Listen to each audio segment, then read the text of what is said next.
I'm here with Carey Bell, the principal clarinetist of the San Francisco Symphony, who's going to be our soloist in the Marin Symphony's January Masterworks concerts, playing Mozart's amazing Clarinet Concerto.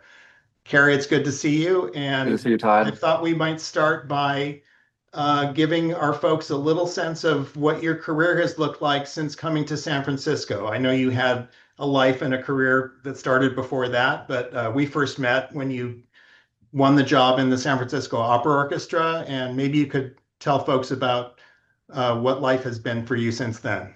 Sure. So, I started out in Syracuse, New York. That was actually my first job as principal clarinet of that orchestra there at the time. That was 1998. And I won the opera principal clarinet job in 2001. So I was really happy. First of all, I had always had my sights set on a job on the West Coast because I'm from Oregon, from Eugene. And so I've really wanted to live on the West Coast. So I was thrilled to get the job in the opera orchestra. And once I started, it was in August of '01. So I did 6 years with the opera. Most of them were during the Pamela Rosenberg years when she was the executive director or general director of the opera. So it was really fascinating because we did a lot of very avant-garde productions. And we also did some amazing, at least North American premieres. We did the North American premiere of Messiaen's St. Francis, which is 5.5 hours of incredible music. And we also did the North American premiere of Ligoti's Les Grands Macabres, which was amazing in its own way too. So the last 2 years of those opera years, I also was the acting principal of the ballet orchestra. So by the end of my 6 years, I was in the pit pretty much the entire time. But I also, and this is where we met, I joined I think it was '03 or '04, I joined the San Francisco Contemporary Music Players and have always been a big fan of contemporary music. I was a composition major in college, so I've always been super keen on that. And I had an incredible experience with the Contemporary Music Players. Um, but it was in '06, my predecessor, David Breeden at the Symphony, the principal clarinetist at the Symphony, passed away rather suddenly and tragically. And I thought, well, because I hadn't taken any auditions. Once I got the opera job, I was like, I'm good. I'm good. I'm very happy to be on the West Coast. I don't want to go anywhere else. And I did not expect that there would be an opening at the Symphony. So I took the audition and I started at the Symphony as their principal clarinetist in '07. So I have now been there. This is my 19th season. That's amazing. And I think we've done, most of my time has been with Michael Tilson Thomas. So we did a lot of touring. We did a lot of touring to Carnegie Hall, to Europe, to Asia. There were a lot of recordings. And I've been asked to play solos or concertos in front of the orchestra. In fact, I think it's 6 or 7 times since I've been there. The Mozart I've done 3 times Yes, with I the noticed that symphony. you played the Mozart Concerto more than any other solos. Maybe you Yes. could say why that is. Well, the first time I did it in the symphony was actually I hadn't even gotten tenure yet, but they threw a concerto at me and they said, "Would you like to play the Mozart?" And I said, "Of course, I would love to play it." And I did it. It was with Bernard Labadie, conductor. That was in '08. And then in '19, I did it again with Jaap van Zweden. That was actually kind of somewhat last minute thing. I was filling in for Eugene Isotov, who was scheduled to play the Mozart Oboe Concerto, but had an arm injury. So I filled in with the Mozart Clarinet Concerto. And then after COVID, when we all were back on stage in, I think it was July of '21, and we had been off stage for, over a year, I was asked to play it again, this time with Esa-Pekka Salonen. So that was 3 times. I've been absolutely blessed to be able to do it that many times. But I've also played the Carl Nielsen's concerto with Herbert Blomstedt.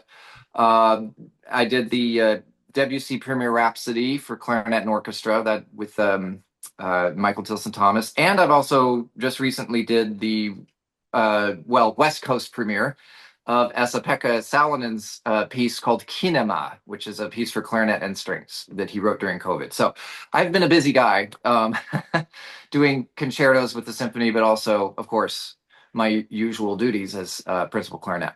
So it's been quite a ride. When I approached you last spring and asked if you'd be interested in being soloist with the Marin Symphony, and I suggested a couple of pieces, and Mozart was the one that very quickly rose to the top as the piece that you would want to come here and play. Maybe you can just talk a little bit about why that is and what it is about this piece that's so compelling and attractive to you. Yeah, well, you know, I have a great affection for Mozart because I'm a clarinetist. Let's just start there because he really put us on the map, so to speak, musically, classical music wise anyway. I mean, the clarinet really wasn't around until 1730, 1740. That's when it started, becoming a presence as a clarinet, not as the shalumo, which is an earlier single reed instrument, or the clarino, another early single. They were basically combined into one instrument. But they were still a newcomer. Clarinets were still very much a newcomer in the orchestral world. So you see a lot of music like by Haydn, Mozart, where there are no clarinets. The orchestra just didn't have them for for whatever orchestra they were writing for at the time. But Mozart started to write for the clarinet. I think the first symphony is the Paris Symphony. Is that right? 31. But he started putting them in the operas, and he also met an incredible clarinetist named Anton Stadler. And Stadler really opened up Mozart's eyes to what could be possible on the clarinet.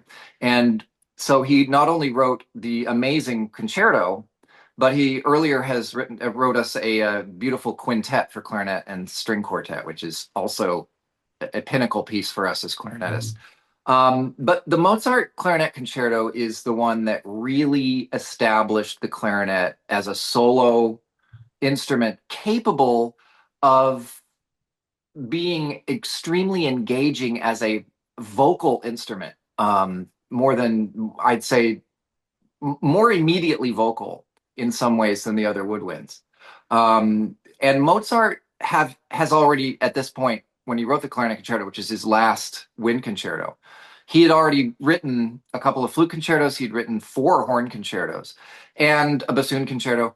And so he's well versed in the idea of writing for winds, solo winds. But in the Clarinet Concerto, we have the heavenly length of over 25 minutes, generally 25 to 30, 27 minutes, which is much, much, much longer in length, in structure, in event, in ideas than any of the other wind concertos. So it establishes us not only as a solo instrument, it says, hey, let's give you an enormous amount of time and structure to show off your wares. Mozart was extremely taken by the range of the clarinet, the fact that it could go low down to, in the case of the A clarinet, down to a low C sharp below middle C, and of course way up into the stratosphere. Mozart really took advantage of this in both the quintet and the concerto, demonstrating the low range of the instrument and then suddenly leaping up into the high range for drama. And as clarinetists, we all the cornerstone of the Mozart concerto is something that or the touchstone, I should say, is something that we are constantly referring to, not only as ourselves as players, but as teachers. It's one of the first concertos that I learned as a younger clarinetist, and it's one of the first concertos that I want to hear young clarinetists play. The Mozart allows us as clarinetists to, not only because of the breadth of the piece and the variety of what you have to do, but it allows us to really come to terms with all of the technical aspects of playing the instrument, and to show it in a not particularly flashy way. I mean, there is some technique involved in the Mozart, of course. There's always going to be something like that, but it's not overly flashy or virtuosic like a Weber concerto. Not super show-offy. Not particularly. Yeah. I mean, there's a few moments in the third movement, the exuberance of the rondo kind of takes over at times into, some flash and dash. But for the most part, it really is about phrasing. It's about lyricism. It's about exactitude, and I like to use that word over perfection because I think we classical musicians get very haunted by the specter of perfection hovering over us at all times. Exactitude is another nicer way to say it, perhaps a little less pejorative for us. But there's a lot of exactitude in Mozart. There's a lot of rhythmic simplicity that needs to be done very evenly, and there's a lot of scalar and arpeggio kind of stuff that has to be done with grace and with fluidity and with evenness. So the Mozart, not only, of course, one of the greatest pieces of music, but it also, for clarinetists, is we become clarinetists with this piece, to my estimation. There are great pieces. Weber wrote wonderful concertos and pieces for the clarinet that are also capture the soul of the instrument, but Mozart did it before. He somehow got a piece and got a sense of the instrument that is so compelling and so already there. It's almost as if, like Athena pops out of Zeus's forehead. It's almost like the Mozart concerto is like, oh, well, that's everything that we need. So yeah, I am a big fan, clearly, of the piece. And I also like the fact that there is, in this late Mozart, because this is months before he passed away, right? I mean, he was 36, 35, right, when he passed away, which is Yeah. hard to imagine. But he was writing this piece. He was, finishing Magic Flute, the Requiem. These are all the late pieces of his. And we hear in these late pieces of Mozart that they are shot through.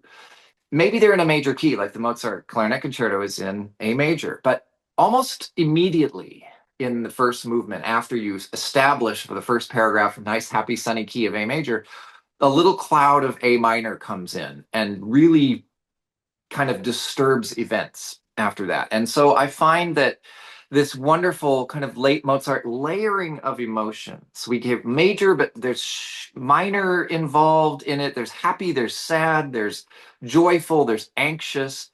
And I find that as a composer, I haven't really experienced a composer who's able to truly express actual human emotional experience, because he layers emotion. We don't feel just sadness at one time. We feel happiness and sadness, and a lot of things are happening in our emotions all at once. And generally speaking, with a lot of classical music that's out there, we hear the sad part of the piece, and then it goes into the happy part of the piece, or there's transformation, etc. But Mozart, late Mozart, there's laughing through the tears. There's moments of joy that are suddenly taken with a kind of Sturm und Drang moment of kind of passionate drama, or a sudden kind of leap into the abyss. And that is a highlight of German music in general, and I think Mozart does it so well here. But the layering of emotions is what keeps me so compelled with this piece. It's the humanity. The humanity, and the ability to give us a happy story that is shot through with tragedy. And for us to find a way to first, I could get very involved in the details of this concerto, but the first little minor cloud that comes over, the soloist kind of has to figure out, what am I going to do with this? This is not what I was intending. I was not, this typical concerto structure of the first movement in a classical concerto is we have our nice happy first theme in a major, if it's in a major key, and then the second theme is going to be in the dominant, which is like essentially a fifth higher than our major key, also in a major key. But in this case, it seems like what's going to happen is a disaster, that our second theme, because of this little minor cloud and then our reaction harmonically to that, trying to get away from minor, is that the second theme intimates it's going to come in an E minor instead of E major. And this is a disaster, structurally speaking, and emotionally speaking. So there's a negotiation around happy versus sad. There's anxious versus calm, etc. That's going on pretty much from the very beginning of the piece. So much that's there. Carey, it's great to hear you talk about this with such experience and enthusiasm. we can't wait to see you next month and hear you. And it'll be great to continue the conversation musically and verbally. I So can't wait. thank you so much for this interview. You're welcome. Thank you so much.